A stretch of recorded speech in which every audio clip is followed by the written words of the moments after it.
அன்பு பிள்ளைகளே, கர்த்தருடைய வார்த்தைகளை கேட்க வந்திருக்கிற உங்கள் அனைவருக்கும் இந்த வாரத்தின் முதலாவது நாளின் காலையின் வாழ்த்துக்களை தெரிவித்துக் கொள்வதில் மிகுந்த மகிழ்ச்சி அடைகிறேன். இந்த நாளிலும் வந்திருக்கின்ற நாம் அனைவரும் தேவனுக்குள்ளாய் கட்டப்பட்டு அவருடைய வார்த்தைகளிலே லயித்து அவருடைய சொற்களுக்கு கீழ்ப்படிந்து நடக்கிற ஒரு அனுபவத்தை இந்த காலை வேளையில் நாம் பெற்றுக்கொள்ள தெய்வர்க்காய் ஆண்டவருக்கு நன்றிகளை ஏறெடுக்கிறேன். மீண்டும் கர்த்தருடைய வார்த்தை நம்மை இணைத்ததற்காய் ஆண்டவருக்கு ஸ்தோத்திரம். இந்த நாளிலும் தேவ வார்த்தையாக நாம் தியானிக்கப் போகிற வசனம் புலம்பலின் புஸ்தகம் 3வது அதிகாரம் 38வது வசனம், 39, 40, 41 இந்த 4 வசனங்களிலிருந்து இன்றைக்கு நாம் சத்திய வார்த்தைகளை தியானிக்கப் போகிறோம்.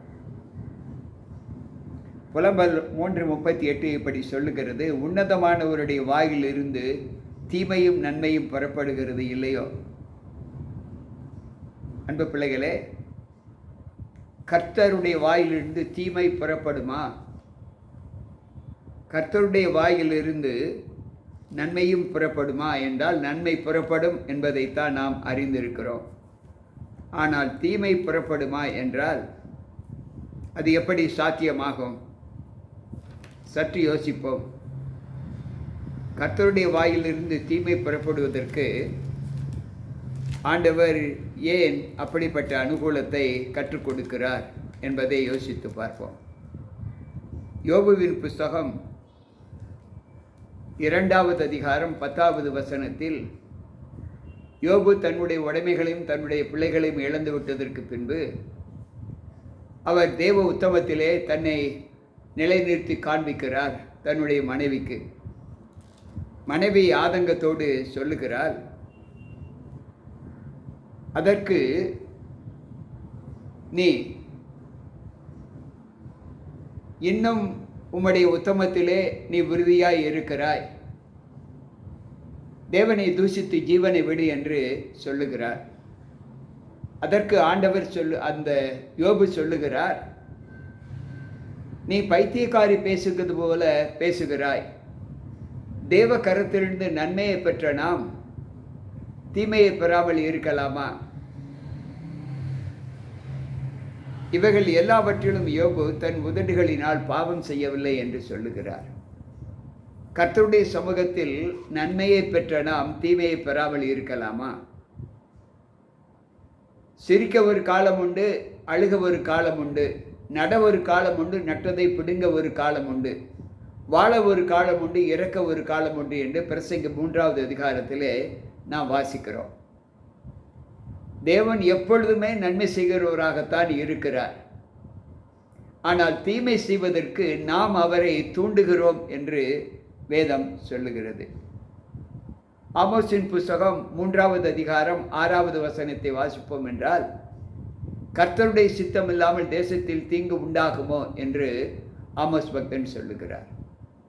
அப்படி என்றால் தீங்கு உண்டாவதற்கு அவரை நாம் ஊக்குவிக்கிறோம். ஆண்டவரே எங்களை தண்டியும் என்று ஊக்குவிக்கிறோம்.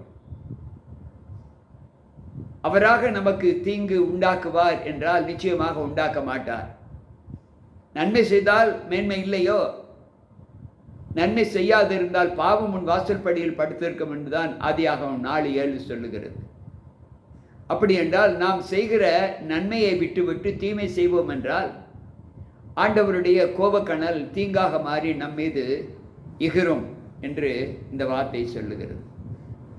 எனவே கர்த்தர் நமக்கு நன்மை செய்கிறவராகத்தான் காணப்படுகிறார். அன்பு பிள்ளைகளே, சற்று யோசித்து பார்ப்போம். அவர் தீமை செய்கிறவராக காணப்படுகிறாரா? யோசிப்போம். ஆண்டவர் சொல்லுகிற வார்த்தை, எல்லா நிலைகளிலுமே தேவனுக்கு உகந்த ஒரு அனுபவத்தை நாம் பெற்று வாழும்போது ஆண்டவர் எந்த அளவு நம்மை பலப்படுத்துகிறார். ஏசாயா தீர்க்கதரிசியின் புஸ்தகம் 45வது அதிகாரம் 7வது வசனம் இப்படி சொல்லுகிறது: ஒளியை படைத்து இருளையும் உண்டாக்கினேன், சமாதானத்தை படைத்து தீங்கை உண்டாக்குகிற கர்த்தர் நானே இவைகளை எல்லாம் செய்கிறவர் என்று ஆண்டவர் சொல்லுகிறார். தீமையும் என்னால் தான் வரும், நன்மையும் என்னால் தான் வரும் என்று ஆண்டவர் சொல்லுகிறார். புலம்பல் 3வது அதிகாரம் 39வது வசனம் சொல்லுகிறது, உயிருள்ள மனுஷன் முறையிடுவானேன், அவன் தன் பாவத்துக்கு வரும் தண்டனையை குறித்து முறையிடுகிறது என்ன? ஒருவன் தவறு செய்து விட்டால் அந்த தவற்றுக்கு தண்டனை வரும்போது அதை குறித்து முறையிடக்கூடாது.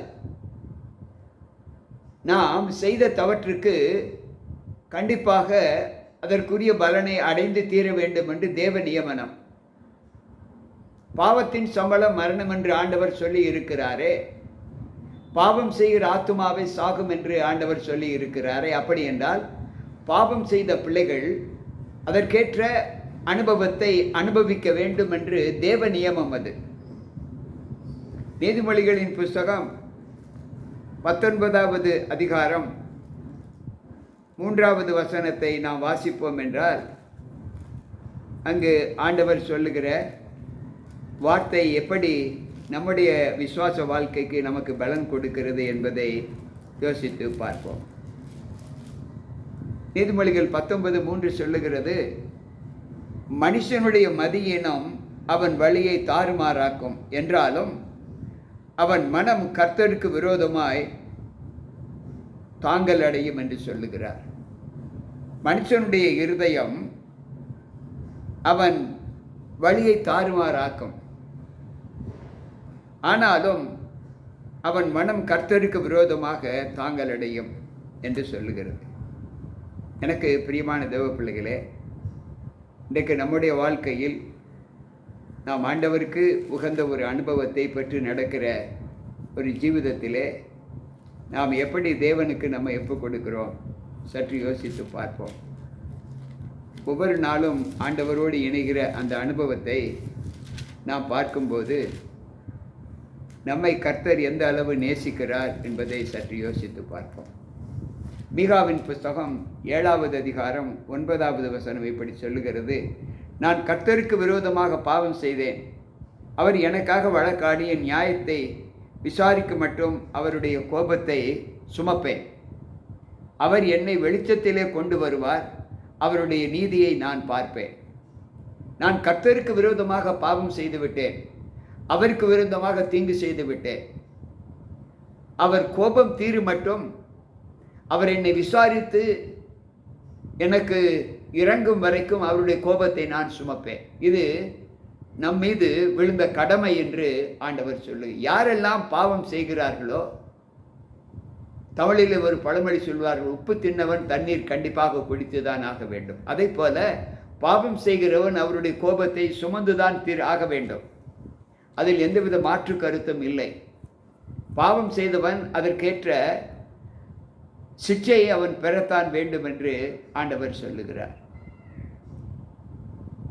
புலம்பல் 3:40 சொல்லுகிறது, நம்முடைய வழிகளை சோதித்து ஆராய்ந்து கர்த்தரிடத்தில் திரும்ப கடுவோம். நாம் நம்முடைய வழிகளை ஆராய்ந்து சோதித்து கர்த்தரிடத்தில் திரும்ப கடுவோம். நமக்கு நன்மை இன்னதென்று அவர் போதித்திருக்கிறார், தீமை இன்னதென்று போதித்திருக்கிறார். ஆனாலும் நாம் நன்மையானதை செய்வதற்கு பதிலாக தீமையானதை செய்து கொண்டிருக்கிறோம். ரோமர் 7:15 சொல்லுகிறது, நான் விரும்பாததை செய்கிறேன், நான் விரும்புகிற நன்மையை செய்யாமல் விரும்பாத தீமையை செய்கிறேன். நான் அப்படி செய்யவில்லை, எனக்குள் இருக்கும் பாவமே என்னை செய்ய தூண்டுகிறது என்று ரோமர் 7:15-16 வாசிக்கிறோம். அப்படி என்றால் நம்முடைய சரீரம் பாவத்திற்கு அடிமையாக்கப்பட்டு விட்டது என்பதை நாம் எல்லோரும் அறிந்திருக்கிறோம். எந்த சூழ்நிலையில் தேவ சமூகத்தில் அமர்ந்திருந்து அவருடைய வார்த்தைகளை கேட்டு வேதத்தை படித்து இருந்தாலும் பாவ உணர்வுகள் நம்மை விட்டு எடுக்கப்பட மாட்டாது என்றதை ஆண்டவர் உறுதி செய்கிறார். அன்பு பிள்ளைகளே, ஒருமுறை கடிந்து கொள்ளப்பட்டோம். மீண்டும் அந்த கடிந்து கொள்ளுதலில் நாம் நம்முடைய இருதயத்தை மாற்றி தேவனுக்கு ஒப்புக் கொடுக்கவில்லை என்றால் அவர் எப்பொழுதுமே நம்மை கடிந்து கொண்டிருக்கிறார். ஏனென்றால் நாம் எப்பொழுதுமே அவருக்கு முன்பாக விரோதமாக பாவம் செய்து கொண்டிருக்கிறோம் என்றுதான் பொருள். ஒருவன் செய்த தவறுக்கு மனஸ்தாபப்பட்டு அந்த தவற்றில் தன்னை விடுவித்துக் கொள்ளுகிறவன் தான் ஆண்டவரை அறிகிற மனிதன். ஆனால் இன்றைய சூழ்நிலையில் நம்மில் வாசம் பண்ணுகிற ஒவ்வொருவரும் தேவனுக்குள் ஈர்க்கப்பட்டு இருக்கிற அந்த சம்பவத்திலே நாம் கர்த்தருக்கு எவ்வளவு பிரயாசங்களை செலவழிக்கிறோம் என்பதை யோசித்து பார்ப்போம். நாம் நம்முடைய கைகளோடு கூட நம்முடைய இருதயத்தை பரலோகத்தில் இருக்கிற தேவனிடத்திற்கு ஏறெடுக்க கடவோம் என்று புலம்பல் 3:41 சொல்லுகிறது. அன்பு பிள்ளைகளே, சற்று யோசிப்போம். நாம் நம்முடைய தேவனுக்கு முன்பாக கைகளை விரித்து ஜெபிக்கிறோம், அங்கலாய்க்கிறோம். ஆனால் இருதயம் எந்த அளவு இருளோடு காணப்படுகிறது என்பதை யோசித்து பார்ப்போம். அன்பு பிள்ளைகளே, ஏசாயா தீர்க்கதரிசியின் புஸ்தகம் 1வது அதிகாரத்தை நாம் வாசிப்போம் என்றால் அங்கு ஆண்டவர் சொல்லுகிறார், நீங்கள் உங்கள் கைகளை விரித்தாலும் என் கண்கள் உங்களை விட்டு மறைக்கிறேன். நீங்கள் மிகுதியாய் ஜெபம் பண்ணினாலும் நான் கேளேன். உங்கள் கைகள் இரத்தத்தினால் நிறைந்திருக்கிறது என்று ஏசாயா 1:15 சொல்லுகிறது. அன்பு பிள்ளைகளே, இன்றைக்கு நம்முடைய வாழ்க்கையில் நாம் தேவனோடு இருக்கிற ஒரு அனுபவத்தை எப்படி பெற்றிருக்கிறோம் என்று யோசித்து பார்ப்போம். உங்கள் கைகளோடு கூட உங்கள் இருதயத்தையும் தேவனுக்கு நேராக ஏறிடுங்கள் என்று நாம் படித்தோம். இன்றைக்கு நம்முடைய கைகள் இரத்தத்தினால் கரைபட்டு இருக்கிறது என்று ஆண்டவர் சொல்லுகிறார். நீங்கள் மிகுதியாய் ஜெபம் பண்ணினாலும் நான் கேட்க மாட்டேன் என்று சொல்லுகிறார். அன்பு பிள்ளைகளே, சற்று யோசித்து பார்ப்போம். நம்முடைய இந்த சூழ்நிலைக்கு காரணம் என்ன? நாம் ஆண்டவரோடு இணைக்கப்பட்டு இருக்கிறோம் என்பது உண்மை என்றால், நாம் பாவம் செய்தலை விட்டு ஓய்ந்திருக்கிற ஒரு அனுபவத்தை நாம் பெற வேண்டும் என்று ஆண்டவர் சொல்லுகிறார். நாங்கள் துரோகம் செய்து கலகம் பண்ணினோம், ஆகையால் தேவரீர் மன்னியாதிருந்தேன். புலம்பல் 3:42 சொல்லுகிறது, நாங்கள் பாவம் செய்து உமக்கு விரோதமாக கலகம் பண்ணி கொண்டிருந்தோம், ஆகலால் நீர் எங்களை மன்னிக்கவில்லை. அன்பு பிள்ளைகளே, இன்றைக்கு நம்முடைய வாழ்க்கையில் நாம் தேவனுக்கு விரோதமாக தவறுகள் செய்கிறோமா என்பதை யோசித்து பார்ப்போம். அவருக்கு விரோதமாக பாவக்கரத்தை நாம் எழுப்புகிறோமா?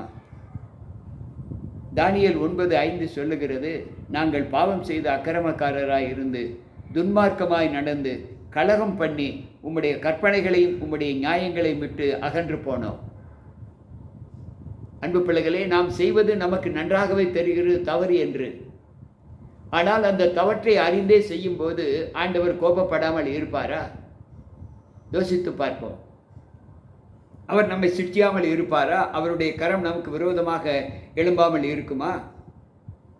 நாம் செய்வது நமக்கு தவறு என்று நன்றாக தெரிகிறது, பின்பு ஏன் அந்த தவற்றை நாம் செய்து கொண்டே இருக்கிறோம்? நம்முடைய மாமிசத்தை ஏன் லட்சைக்கு நாம் உண்டாக்குகிறோம்? மாமிசத்தின் கிரியைகள் இன்னும் நம்முடைய சரீரத்தில் ஆண்டு கொண்டு இருப்பதை நாம் ஏன் உணராமல் இருக்கிறோம்? அப்படி என்றால் நாம் ஆண்டவரை அறிய வேண்டிய விதத்தில் அறியாமல் பாவ இச்சைகளுக்கு நம்ம ஒப்புக் கொடுத்து நாம் கிறிஸ்துவை தெய்வமாக கொண்டு வாழ்கிறோம். கேட்டுக்கொண்டிருக்கிற அன்பான தேவ பிள்ளைகளே, இந்த அனுகூலத்தின் பலன் நம்முடைய வாழ்க்கையில் நமக்கு கிடைக்கும்போது நாம் தேவனை சார்ந்து எந்த அளவுக்கு ஆண்டவருக்குள் நம்ம ஒப்புக் கொடுக்கிறோம் என்பதை யோசிப்போம். ஆண்டவர் சொல்லுகிறார், நாம் நன்மை செய்து ஜீவனை அடையும்படி தான் அவர் விரும்புகிறார். நன்மை செய்தாமல் ஜீவனை அடைய முடியாது. இன்றைக்கு நாம் செய்கிற நன்மை நன்மையா? யோசித்து பார்ப்போம். ஆண்டவர் சொல்லுகிறார், நான் விரும்புகிறதை செய்யாமல் நான் வெறுக்கிறதை நீங்கள் செய்கிறீர்கள். அது நமக்கே நன்றாக தெரியும். பவுல் அப்படித்தான் சொன்னார் என்று ரோமர் 7:15-16 வாசித்தோம். எனக்கு நன்றாகவே தெரியும் நான் செய்கிறது தவறு என்று, பின்பும் ஏன் அந்த தவற்றுக்குள் நான் என்னை முழுமையாக ஒப்புக் கொடுக்கிறேன்? அந்த தவற்றை விட்டு ஏன் நான் வெளியே வரவில்லை? இது யார் தவறு? அன்பு பிள்ளைகளே, இதை நாம் சிந்தித்து செயல்பட்டால் தேவகரத்தின் சிக்ஷையை நாம் ஆசீர்வாதம் மாற்ற முடியும் என்று ஆண்டவர் சொல்லுகிறார். கேட்டுக்கொண்டிருக்கிற அன்பான தேவ பிள்ளைகளே, இன்றைய சூழ்நிலையில் நம்முடைய வாழ்க்கை தேவனை சார்ந்து எந்த அளவு மகிமைக்குரியதாய் காணப்படுகிறது என்பதை யோசித்து, அவர் வரும் நாளிலே நம்முடைய காலங்கள் பாவ காலத்திற்குள் ஈடுபடாதபடி நமக்கு கிடைத்த நேரத்தில் எல்லாம் நாம் ஆண்டவருடைய வார்த்தைகளை படித்து நல்ல குணமுள்ள பிள்ளைகளாக மாற்றப்பட கர்த்தர் நம்மை இந்த நாளில் அழைத்திருக்கிறார். கேட்டுக்கொண்டிருக்கிற நாமும் அந்த அனுபவத்திற்குள்ளாய் கடந்து சென்று கர்த்தர் நல்லவர் என்பதை நாம் அறிந்து அதற்கேற்ற அறிமுகத்தை நாம் மற்றவர்களுக்கு காண்பிக்க நம்மை தேவ சமூகத்தில் ஒப்புக் கொடுப்போமா? ஜெபிப்போம். அன்புள்ள ஆண்டவரே, இன்றைக்கு உம்முடைய வார்த்தைகளை கேட்ட எங்களோடு உம்முடைய கிருபை இருந்து, ஆண்டவரே, நீர் சிக்ஷை செய்யும்போது நாங்கள் சோர்ந்து போகாமல் நாங்கள் செய்த தவறுகளுக்காகவே எங்களுக்கு அந்த சிக்ஷை வருகிறது என்பதை உணர்ந்து இனிமேலும் தவறு செய்யாத ஒரு அனுபவத்தை நாங்கள் வாழ்ந்து காண்பிக்க எங்களை பலப்படுத்தும். வந்து கேட்டுக்கொண்டிருக்கிற ஒவ்வொரு பிள்ளைகளோடும் உம்முடைய கிருபை இருந்து பாதுகாத்து கொள்ளும். குற்றங்கள் குறைவுகள் எதுவாக இருந்தாலும் மீறுதல்களை மன்னிக்கிற தேவன் எங்களை மன்னித்து நாங்கள் பாவம் செய்யாத அனுபவத்தை உம்முடைய சமூகத்தில் பெற்றுக்கொள்ள எங்களை ஆண்டவரே பயன்படுத்தும், எங்களை உருவாக்கும். மீட்பர் இயேசு கிறிஸ்துவின் நாமத்தில் ஜெபிக்கிறேன் நல்ல பிதாவே, ஆமென். அன்பு பிள்ளைகளே, இன்றைக்கும் கர்த்தருடைய வார்த்தைகளை கேட்ட நம்மில் ஒரு மாற்றத்தை நிச்சயமாக நாம் பெற்றிருப்போம் என்று நான் கர்த்தருக்குள் நம்புகிறேன். மீண்டும் நாளை சந்திப்போம். உங்கள் போதகர் ஜி. ராபர்ட். கர்த்தர் நம்மோடு இருப்பாராக. ஆமென்.